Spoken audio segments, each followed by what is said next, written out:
क्या हो अगर कोई कहे कि अगले 10 सालों में 1 करोड़ रुपए की वेल्थ बनाना किस्मत का खेल नहीं बल्कि एक सिस्टम का नतीजा है और उस सिस्टम को कोई भी फॉलो कर सकता है। चलिए आज इसी ब्लूप्रिंट की परतें खोलते हैं। स्क्रीन पर जो ये नंबर दिख रहा है ना, ये सिर्फ एक नंबर नहीं है, ये आज़ादी है। जिस पल कोई इस फिगर को छू लेता है, पैसे के साथ उसका रिश्ता ही हमेशा के लिए बदल जाता है। ये सिर्फ गुजारा करने से आगे निकलकर जिंदगी को अपनी शर्तों पर जीने की शुरुआत है। लेकिन सच्चाई ये भी है कि ये एक ऐसी मंजिल है जहां इंडिया की सिर्फ 0.2% आबादी ही पहुंच पाई है। ये आंकड़ा इस गोल को बहुत खास बना देता है। तो सवाल ये है कि क्या अगले करोड़पति बनने वालों में कोई एक नाम हमारा हो सकता है? इस सफर में हम 4 मेन स्टॉप्स पर रुकेंगे। सबसे पहले समझेंगे कि 1 करोड़ का ये नंबर इतना पावरफुल क्यों है। फिर हम उस छुपे हुए जाल को देखेंगे जो ज्यादा कमाने वालों को भी अमीर नहीं बनने देता। इसके बाद मैं आपको एक प्रॉपर 10 साल का एक्शन प्लान दूंगी और आखिर में हम उन आम गलतियों से बचेंगे जो इस सपने को तोड़ सकती हैं। तो चलिए पहले पड़ाव से शुरू करते हैं। आखिर 1 करोड़ के इस माइलस्टोन में ऐसा क्या है? ये सिर्फ एक बड़ा अमाउंट नहीं है, ये एक मेंटल शिफ्ट है जो सब कुछ बदल देता है। जरा सोचिए कि आपका एक फाइनेंशियल जुड़वा है, एक दूसरा आप जो आपके लिए 24 घंटे काम कर रहा है, तब भी जब आप सो रहे हों। 1 करोड़ रुपए का इन्वेस्टमेंट बिल्कुल यही करता है। ये पैसिव इनकम की एक ऐसी नदी बना देता है जो आपको पैसे के लिए अपना टाइम बेचने के चक्कर से आज़ाद कर देती है। और बस यहीं से सच्ची फाइनेंशियल फ्रीडम का दरवाज़ा खुलता है। लेकिन फाइनेंशियल फ्रीडम पाना सिर्फ पैसे बचाने के बारे में नहीं है, ये एक बहुत बड़ी गलतफहमी को दूर करने के बारे में भी है। तो चलिए अब उस सबसे बड़े झूठ को तोड़ते हैं कि एक मोटी सैलरी अपने आप में अमीर बनने की गारंटी है। 2 दोस्तों को इमेजिन कीजिए। एक सॉफ्टवेयर इंजीनियर है, 30 लाख कमाता है। दूसरा सरकारी नौकरी में है, 12 लाख कमाता है। लॉजिक तो यही कहता है कि इंजीनियर को कहीं ज्यादा बचत करनी चाहिए, है ना? लेकिन अक्सर होता इसका उल्टा है। क्यों? इसका जवाब लाइफस्टाइल इन्फ्लेशन नाम के एक अनदेखे जाल में छिपा है। एक कहावत है जो इस चीज को एकदम सही तरीके से बताती है। जब कोई ज्यादा कमाना शुरू करता है तो समाज उसे तुरंत एक ऊंची लाइफस्टाइल की उम्मीदों पर बिठा देता है। ये एक इनविजिबल फोर्स की तरह है जो आपकी बढ़ी हुई सैलरी को खा जाती है इससे पहले कि वो बैंक तक पहुंचे। और ये पता है कहाँ छिपा होता है? हमारे रोज के छोटे छोटे फैसलों में। 20,000 के किराए वाले घर से सीधे 70,000 के अपार्टमेंट में शिफ्ट हो जाना, स्कूटर से एक चमचमाती लग्जरी कार ले लेना और घर पर खाना बनाने के बजाय हर रोज बाहर से ऑर्डर करना। ये वो छोटे छोटे लीक्स हैं जो एक बड़े से बड़े फाइनेंशियल जहाज को डुबो सकते हैं।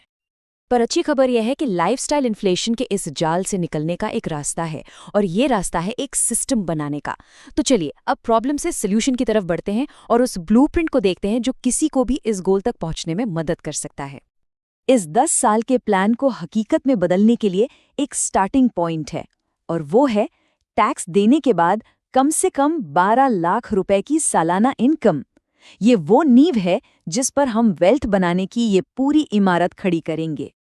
इस सिस्टम के 3 गोल्डन रूल्स हैं जिन्हें तोड़ा नहीं जा सकता। पहला, अपनी टेक होम सैलरी का 30% बचाने का कमिटमेंट। दूसरा, हर साल अपनी बचत को 10% से बढ़ाना, इसे अपना फाइनेंशियल इंक्रीमेंट समझिए। और तीसरा, अपने इन्वेस्टमेंट पर 12 से 15% का रिटर्न हासिल करने का टारगेट। अनुशासन तो लगता है, लेकिन यकीन मानिए जो रिजल्ट मिलेगा वो इसके लायक है। तो सवाल ये है कि रिटर्न आएगा कहाँ से? यहाँ एक पैसिव इन्वेस्टर के लिए एक सजेस्टेड पोर्टफोलियो है। 60% इंडियन स्टॉक्स में ये ग्रोथ के लिए है, 15% गोल्ड में स्टेबिलिटी के लिए, 10% यूएस मार्केट में डाइवर्सिफिकेशन के लिए, 10% फिक्स्ड डिपॉजिट में सेफ्टी के लिए और 5% क्रिप्टो में high risk high reward potential के लिए। ये एक बैलेंस्ड अप्रोच है जो मार्केट के उतार चढ़ाव से निपटने में मदद करता है। लेकिन रुकिए, एक अच्छे से अच्छा प्लान भी फेल हो सकता है अगर रास्ते के खतरों पर ध्यान न दिया जाए। कुछ ऐसे जाल हैं जो सबसे डिसिप्लिन्ड इन्वेस्टर को भी पटरी से उतार सकते हैं। चलिए जरा वेल्थ के इन दुश्मनों पर एक नजर डालते हैं जिनसे हर हाल में बचना है। ये 3 सबसे बड़े खतरे हैं जो आपकी फाइनेंशियल प्रोग्रेस को खत्म कर सकते हैं। पहला, अधूरा हेल्थ इंश्योरेंस, ये एक फाइनेंशियल टाइम बॉम्ब है। दूसरा, फैमिली और सोसाइटी के प्रेशर में आकर किया गया खर्च, ये एक साइलेंट वेल्थ किलर है। और तीसरा, लाइफस्टाइल के खर्चों पर कोई कंट्रोल न होना। ये एक ऐसा लीक है जो धीरे धीरे आपकी सारी दौलत बहा ले जाता है। पहला जाल सबसे अप्रत्याशित है, अधूरा हेल्थ इंश्योरेंस। ज्यादातर लोग सोचते हैं कि कंपनी की पॉलिसी काफी है, लेकिन जरा सोचिए, एक सीरियस मेडिकल इमरजेंसी, 20 लाख का एक अकेला हॉस्पिटल बिल आपको अपने सारे इन्वेस्टमेंट बेचने पर मजबूर कर सकता है, और सालों की मेहनत एक झटके में खत्म। दूसरा जाल हमारी कल्चर से जुड़ा हुआ है, फैमिली के प्रेशर में होने वाला खर्च। एक बड़ी शानदार शादी के लिए 20 लाख का लोन ले लेना, या करियर की शुरुआत में ही एक ऐसा घर खरीद लेना जिसकी अभी जरूरत नहीं। ये वो फैसले हैं जो आपको दशकों पीछे धकेल सकते हैं। ये करोड़पति बनने के सपने को लगभग नामुमकिन बना देते हैं। तो आखिर में बात सिर्फ इतनी सी है, 1 करोड़ की वेल्थ बनाना कोई जादू या किस्मत का खेल नहीं है। ये मैथ्स और अनुशासन का खेल है।